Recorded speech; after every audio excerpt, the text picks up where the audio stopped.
আল্লাহর রহমতে সত্য সূর্যের মতো উদিত হচ্ছে। এখন আমি গোলাম মঈনুদ্দিন এই ধর্ম ব্যবসার বিরুদ্ধে বলাতে এখন হিজবুত তহিদও বলতেছে, মিজানুর রহমান আজহারিও বলতেছে, এবং কি আপনার আমির হামজাও বলতেছে। এখন অনেক আলেমেই কিন্তু ধর্ম ব্যবসায়ীর বিরুদ্ধে কইতেছে, কিন্তু বিরুদ্ধে কইয়াও অনেক ফির আছে, ধর্ম ব্যবসার বিরুদ্ধে কইয়াও তারা আবার ধর্ম ব্যবসায়ী করতেছে। মানুষের সামনে কইতেছে লওয়া না যায়, টাকা পয়সা ধর্মের, কিন্তু ঠিকই তারা আবার লইতেছে। আপনারা দেখিয়েন, মুখে বলে ঠিক, এইসব আলেমদের জন্য, এইসব পীরদের জন্য আল্লাহ জাহান্নাম রেডি রাখছে। তো এই সাবধান থাকবেন এদের থেকে। এখন সত্য প্রকাশিত হচ্ছে, এখন অনেকেই বলতেছে 5 ওয়াক্ত নামাজ জান্নাতের সাবিনা, আমির হামজাও বলছে।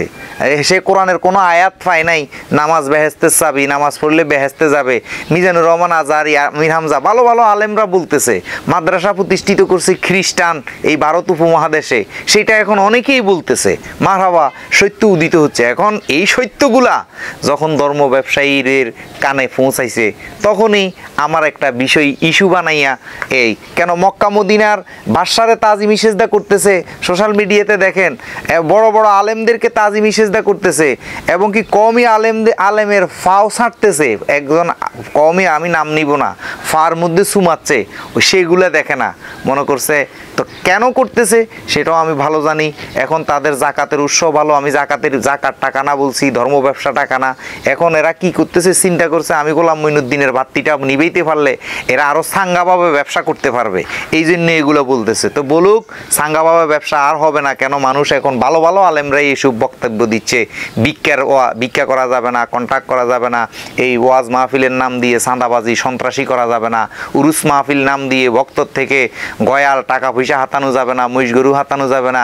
একটা পীরের কাছে মুড়ি দিলাম, আমি অজুই শিখলাম না, একটা পীরের কাছে মুড়ি দিলাম, সে নামাজ, সে নিজে নামাজে জানে না, অন্যেরই কি শিখাবে? নিজে অজু জানে না, অন্যেরই কি অজু শিখাবে? নিজে হক হালাল বুঝে না, নিজের আপন ভাইয়ের হক আপন ভাইয়ে বুঝেই দেয় না, তাইলে এরা কিসের পীর? তো এইসব বলাতেই ওদের গায়ে আগুন লাগছে। তো যাই হোক, আমি সত্য পথে আসি, সত্য বলছি, সত্যর পথে থাকবো। আমাকে মেরে ফেলবে এটা আমি জানি, তো মেরে ফেললেও আমার কোনো দুঃখ নাই। যদি তোমাদের দয়া হয়, মায়া হয়, আমার লাশটা আমার বাড়িতে পৌঁছাই দিও, আমার কোনো আপত্তি নাই। তারপরেও আমি তোমাদেরকে একটা উদ্দেশ্য বলবো, বাবারা, পৃথিবীটা ক্ষণস্থায়ী দুনিয়া, এই দুনিয়ার সুখের জন্য আখিরাতের সুখ বিসর্জন দিও না। আর আমার বিরুদ্ধে যে অভিযোগগুলো আনছে, এই অভিযোগগুলো যদি ভুল প্রমাণিত হয়, খোদার কসম, আমার মুর্শিদ কাশেম হিয়াজুরির কসম, এবং কি আমার সাথে যে মিডিয়াগুলো কাজ করে, এই মিডিয়াগুলোর মাধ্যমে যদি আমার সাথে বসি, আমাকে যদি ভুলগুলো শুধরাইয়া দেয়, আমি খোদার কসম আমি তওবা করে নিব। কেন আমরা যাহা কিছু করতেছি নিজেকে পরিশুদ্ধ করার জন্য, নিজের আখেরাত সুন্দর করার জন্য। এখন আমি যা করি এগুলো যদি আখেরাত সুন্দর না হয়, এগুলো যদি পরকাল সুন্দর না হয়, এগুলো যদি পরকালে যদি কবরে আযাব হয়, জাহান্নাম হয়, তাইলে আমি খোদার কসম আমি এগুলো করব না। ওয়াদা। যেই পথে চললে আল্লাহ খুশি, যেটা রাসূলের আদর্শের পথ, যেটা সাহাবায়ে কেরামের আদর্শের পথ, যেটা হাসান হোসাইনের আদর্শের পথ, যেটা মা ফাতেমার আদর্শের পথ, যেটা দয়াল নবীর আদর্শের পথ, ওলি আল্লাহর আদর্শের পথ, সেই পথে আসি থাকবো।